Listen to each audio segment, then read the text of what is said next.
Hello, humans, demons, or whoever you are. Livius Wildcard here. As I said in my 100 subscriber special, I would do a special review for you guys. And the winner is Sims Girl Gem, who requests Mighty Max.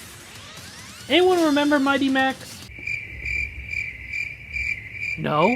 Well, here's a reminder anyways. Mighty Max is an animated series based off a toy line about a kid named Max who has the ability to travel across the globe with his cap. He's on a weekly quest to save the world from a random one-off villain of the week or Skullmaster. With the aid of Norman, an immortal warrior, and Virgil, a wise mentor figure who's a chicken.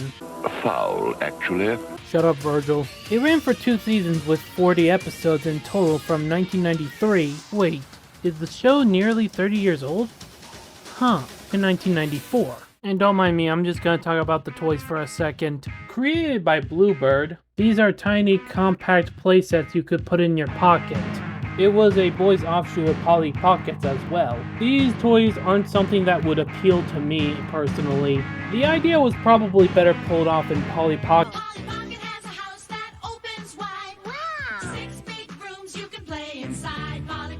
On second thought, I'll buy all the Mighty Max sets and never complain again. But back on topic, Mark Zaslov, who previously worked on a few shows from the Disney Afternoon, is a writer of the show and written some of the more darker moments of it. But we'll get there soon enough, just you wait. For now, let's talk about the main cast, starting with Max, aka the Mighty One, aka the Cap Bearer, aka the main character, aka Shut up and get to the point! Max is your average mischievous but adventurous kid, even though on occasions he did want to give up becoming the chosen one and live a normal life, but in the end accepts his destiny and saves the world. Weirdly enough, he was voiced by Rob Paulsen. Why am I bringing this up? Because he said hell in a kid's cartoon! Oh, just a little something I like to call Hell on Wheels. I did not edit this part. This was real. Next we have Virgil, a foul.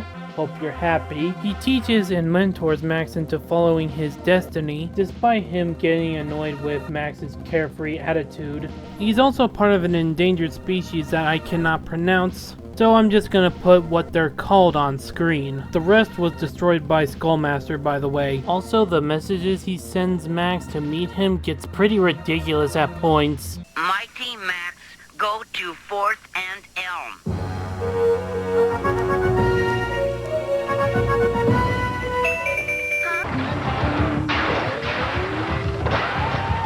Greetings, Mighty One.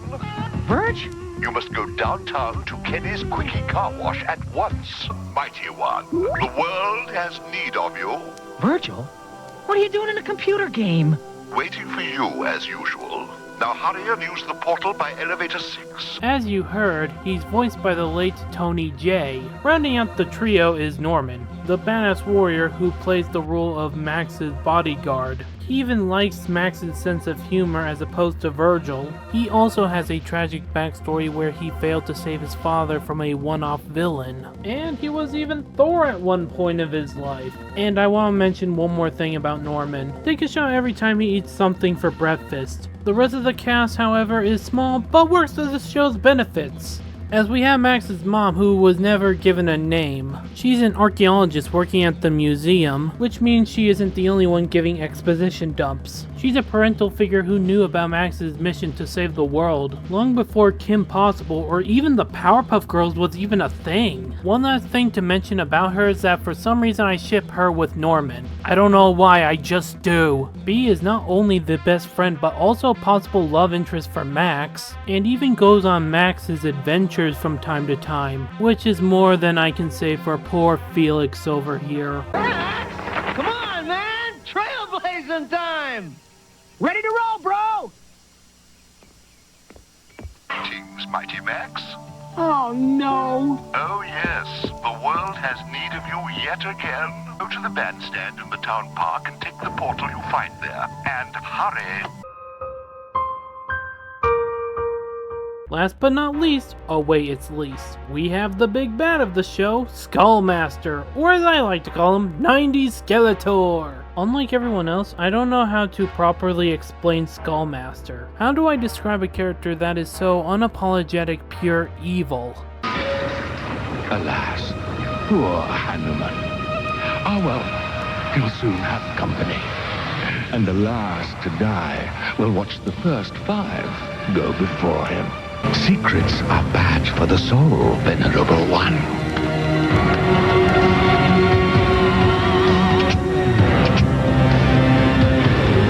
So much so, if you do not tell me what I need to know,